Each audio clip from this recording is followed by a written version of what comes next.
Martín Tetaz. Hola Diego, ¿cómo te estás? va? ¿Cómo te va? ¿Bien? Tarifas.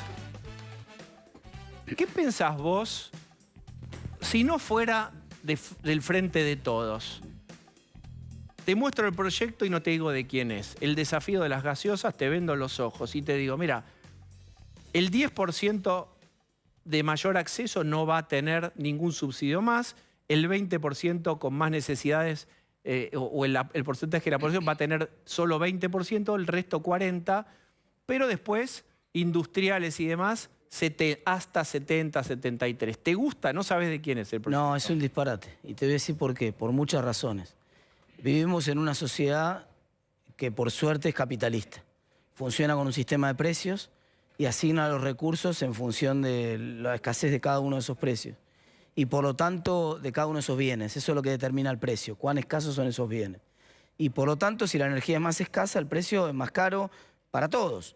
Vamos, no es que porque vos seas ABC1, la nafta, de golpe para vos es más abundante o más escasa. Es igual de difícil producir la nafta para vos que sos ABC1, que para mí que soy clase media, que para otro que puede ser clase baja. Es decir, esto de que tiene que haber un precio distinto para cada uno, se me ocurre además que ese argumento sería, con ese criterio, mucho más razonable para aplicarlo, por ejemplo, en la comida. O entrarías al supermercado y entonces cuando llegas a la carnicería te dirían, bueno, el kilo de asado sale... para vos. Para vos, claro, por la cara. Para vos 1.200, para el de al lado sale 1.000, para uno... Che, no, pero yo no puedo, yo tengo menos ingresos, no te preocupes, para vos sale 600. Digamos, no funciona así nada en el mundo. Entonces, el principio básico que a este gobierno le cuesta muchísimo explicar, no les obliga, al gobierno anterior también le costó explicarlo, es que la gente tiene que pagar lo que consume, salvo que no pueda. Entonces el gobierno tiene ¿la propuesta cuál sería? Que la gente pague lo que consume, salvo que no pueda. El Estado no puede estar subsidiando, haciendo demagogia con las tarifas. El Estado, por supuesto, tiene que auxiliar a aquel que no puede. Entonces, tiene que haber una tarifa social para cubrir la situación de aquel que realmente no puede pagar eso. Pero después, más allá de la situación del que está en la lona, del que necesita una ayuda con la tarifa social, el resto de la gente tiene que pagar lo que consume. Bueno, suponte que sos gobierno y haces eso. Hoy tenés 42 de inflación, 40 de pobreza, 42 de pobreza, 39. ¿Cuánto te sube, vos como economista, qué impacto tendría un retiro casi total de los subsidios en gas y electricidad? Prácticamente nada, porque en los sectores que están hoy al borde de la línea de pobreza o en la pobreza están colgados, en su mayoría no están pagando o muchos ya tienen directamente cobertura de tarifa social. Entonces el problema en realidad es de la clase media alta sobre todo, clase alta y clase media, que vos lo que estás haciendo esencialmente es hoy subsidiándole el consumo de energía, con plata que no tenés. Entonces del otro lado del mostrador emitís y a ese tipo le metés la mano en el bolsillo porque hay una inflación que orilla el 60%. Entonces eso no es absolutamente insostenible en la economía y además lo que sí es cierto es que probablemente para cuando nos toque a nosotros gobernar, si todo sale bien, va a terminar el gasoducto. ¿Qué quiere decir que termine el gasoducto?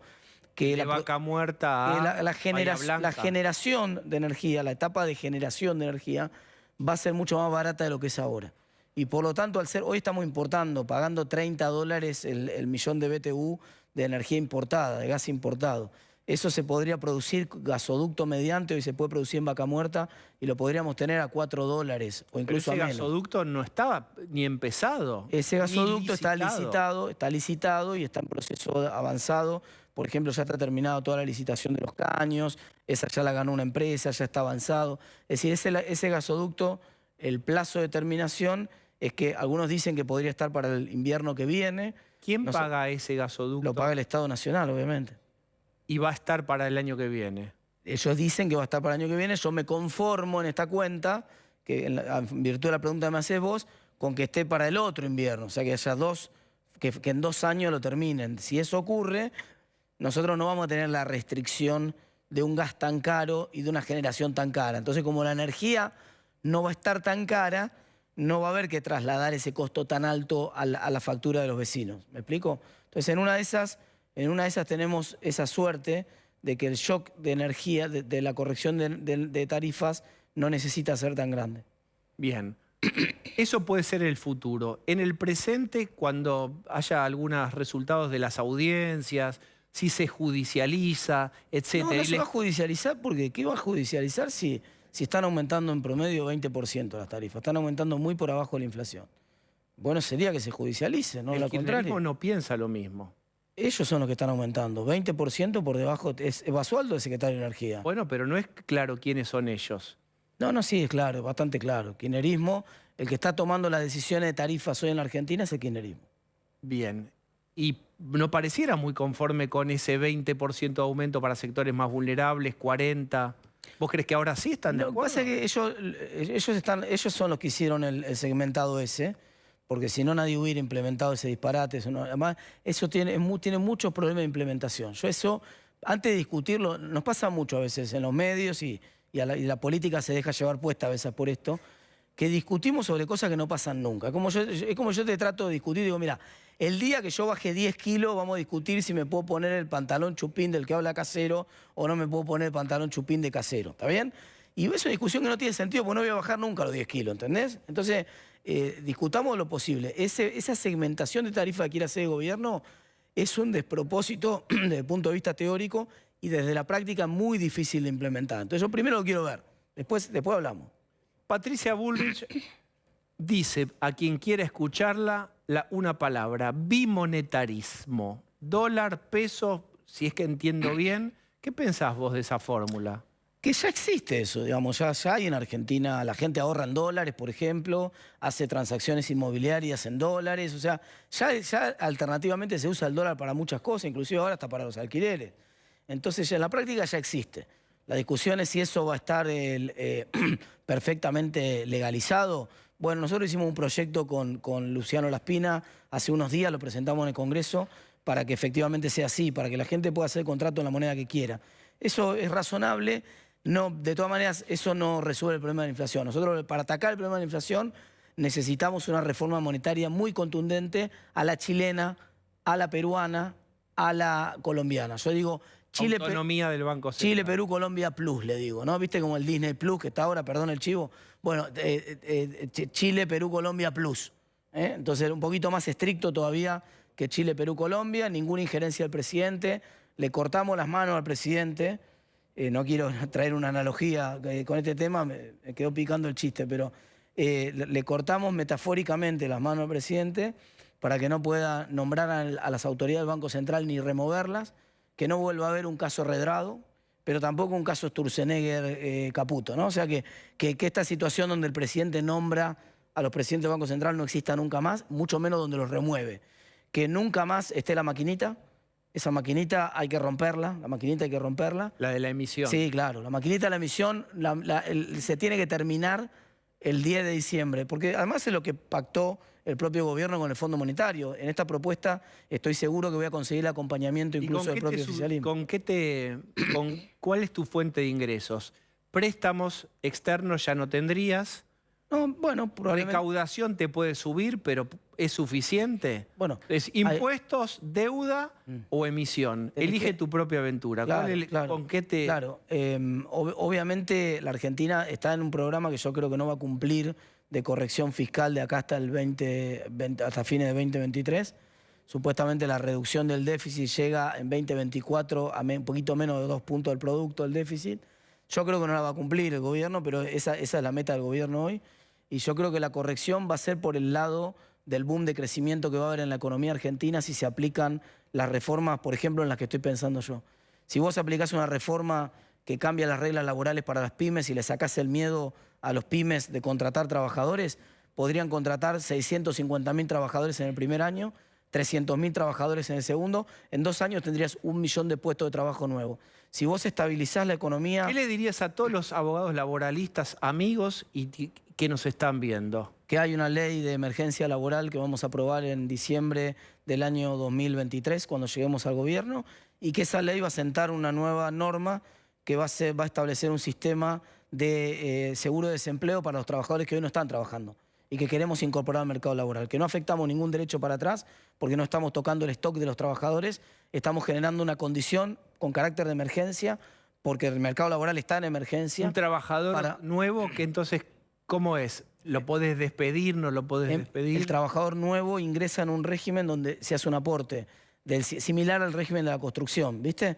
Donde se hace un aporte, el empleador hace un aporte a un fondo, 7% todos los meses, el Estado lo complementa y ese sistema de flexiseguridad, como funciona en Dinamarca, así se llama, es el régimen de Dinamarca, lo que hace es que cuando ese trabajador, si vos tenés que terminar la relación laboral porque tu negocio no caminó, porque no hay demanda, por lo que fuera, ese trabajador cobra un seguro de desempleo. Queda protegido, bueno, tenés que constitucionalmente, es lo que la Constitución te pide que lo proteges con un seguro de desempleo. Sigue, no es una modificación de la Constitución eso, porque me imagino que alguno te puede decir... De ninguna manera, porque reforma la Constitución. No, porque el despido por causa injusta sigue estando prohibido, digamos, y no está en causa. Claro, por ejemplo, la idea es que yo no te puedo despedir porque vos tenés un apellido de otra colectividad o porque tenés una preferencia sexual distinta que la mía o porque me gritás los goles de Boca al otro día del partido. Digamos, eso acá en la China está mal y está prohibido y está penado por la ley. Eso así va a seguir siendo. Lo que pide la Constitución es una protección para el trabajador. Esa protección está garantizada. De hecho, existe así para varios gremios ya en Argentina. O sea que si no, hoy estaríamos en la situación de que esos gremios estarían incumpliendo la Constitución y no lo están. Y nadie hace un planteo de constitucionalidad respecto, por ejemplo, del régimen de la construcción. Bueno, la próxima que te invitamos es cómo te recibirían los gremios, etcétera, este proyecto de ley. Se va a publicar mañana. Te voy a dar un adelanto. Sí, te voy a dar un adelanto. Mañana voy a presentar en el Congreso, ya tengo un montón de firmas que me acompañan, un proyecto para regular la protesta social, que va a incluir una prohibición de que se interrumpan las vías de circulación cuando estás haciendo una protesta social y sobre todo que se prohíban el corte de vías de circulación de transporte público y de las ambulancias, lo cual es una obviedad. Pero como lo quiero sacar con mucho apoyo popular, que es lo que hoy le falta a un gobierno, porque eso, alguien me va a decir, eso ya está en las leyes, en la Constitución, de hecho está. Entonces, para empoderar a la autoridad del Ejecutivo, quiero que eso se someta a una consulta popular. Entonces, mañana entra el proyecto en combo, el proyecto de consulta popular. Y de paso vamos a mostrar cómo es el camino de una consulta popular en Argentina, cómo hay que hacerla con una mayoría del Congreso que te la apruebe a la consulta popular para que sea vinculante.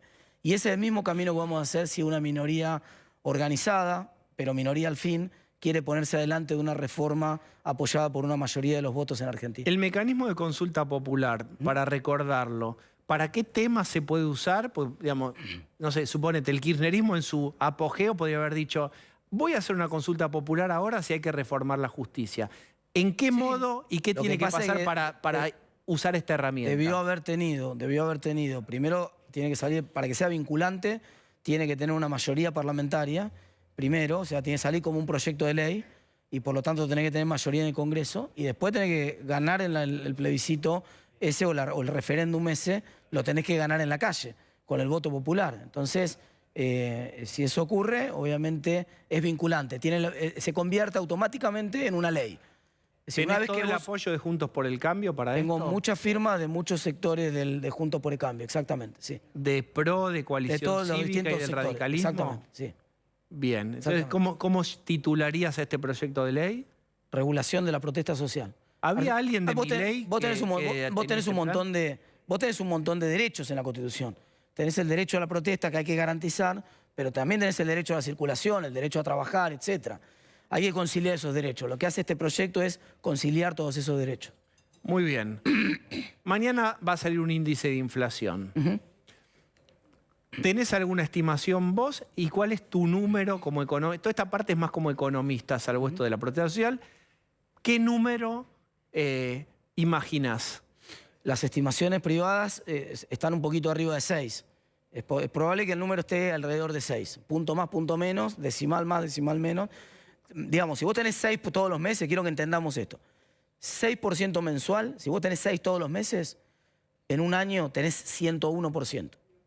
101. Quiere decir que 6% mensual, estás hablando de 3 dígitos en el año. Y cuando vos tenés 3 dígitos de inflación en el año, es como cuando vas a 200 en la ruta. Tu margen de error es nulo. Si vos mordés la banquina a 200, terminaste con tu vida. Y en la economía argentina le pasa lo mismo. Si muerde la banquina corriendo a una velocidad de 3 dígitos la inflación, La hiper está a la vuelta de la esquina. Por eso es tan peligroso y por eso esperamos que el gobierno tome medidas rápidamente.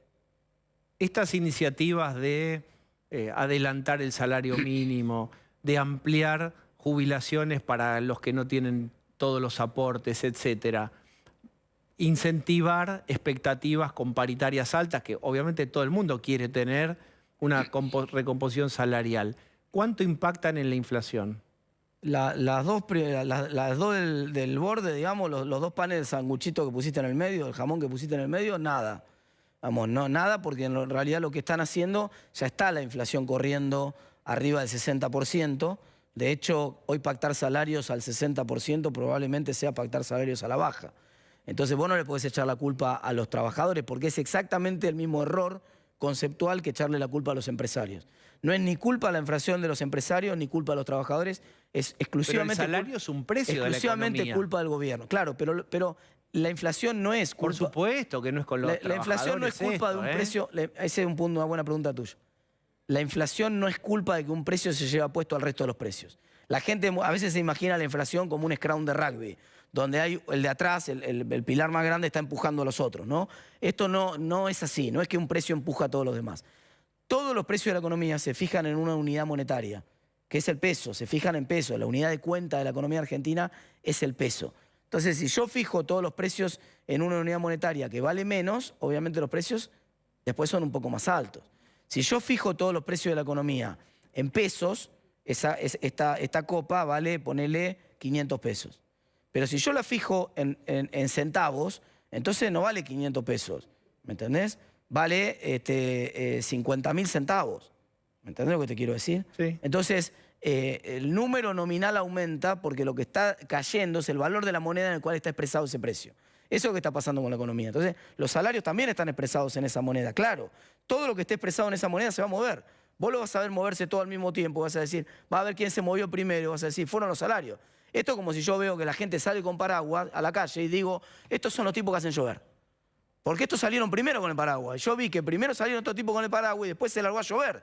Entonces no hay ninguna duda, fueron los paraguas los que hicieron llover. No, mirá, la gente se acomoda a los comportamientos en función de las condiciones. Como va a llover, abre el paraguas. Como hay una inflación del 60% o más, la gente pacta los precios con niveles más altos. Esto es un comportamiento absolutamente normal de empresarios, de sindicalistas, de todos los actores de la economía. No es esa la causa de la inflación. Muy bien. Identidad, venimos hablando de este programa insistentemente porque se aceleró la discusión a partir de Milei. No vamos a hablar hoy de Milei, ya se ha hablado tanto. Manes dijo en tu sillón, y siendo radical, que él es centro popular. En otro ámbito, Macri participó de una cena de la Fundación Libertad, Patricia Bullrich y otros también.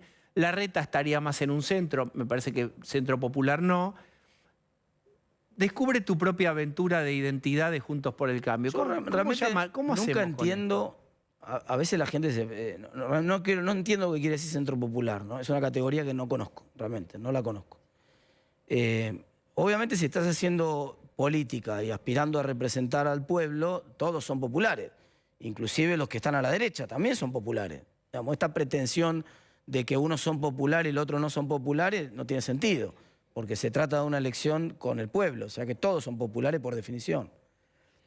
Luego, me parece muy bien que cada uno de los partidos políticos que integran la coalición conserven su identidad. Eso es lo que nosotros hicimos el sábado en Santa Fe, por ejemplo, con el espacio, lanzando el espacio nacional de Evolución Radical, mostrando todos los candidatos que tenemos para ganar gobernaciones en los distintos espacios, defendiendo la línea argumentativa que para nosotros tiene que tener el espacio dentro de Juntos por el Cambio. Ahí Lustó se anunció su candidatura a la ciudad. Sí, si me preguntás a mí, fue un acto de lanzamiento más de candidatura a presidente que de candidatura a jefe de gobierno. Pero es cierto que él, esto es una opinión personal mía, el acto tuvo la potencia de un lanzamiento a presidente. No hay ningún espacio político en la Argentina, te diría, que pueda hacer un acto juntando un volumen político en todos los distritos del país tan grande como el que juntó Evolución el sábado en Santa Fe.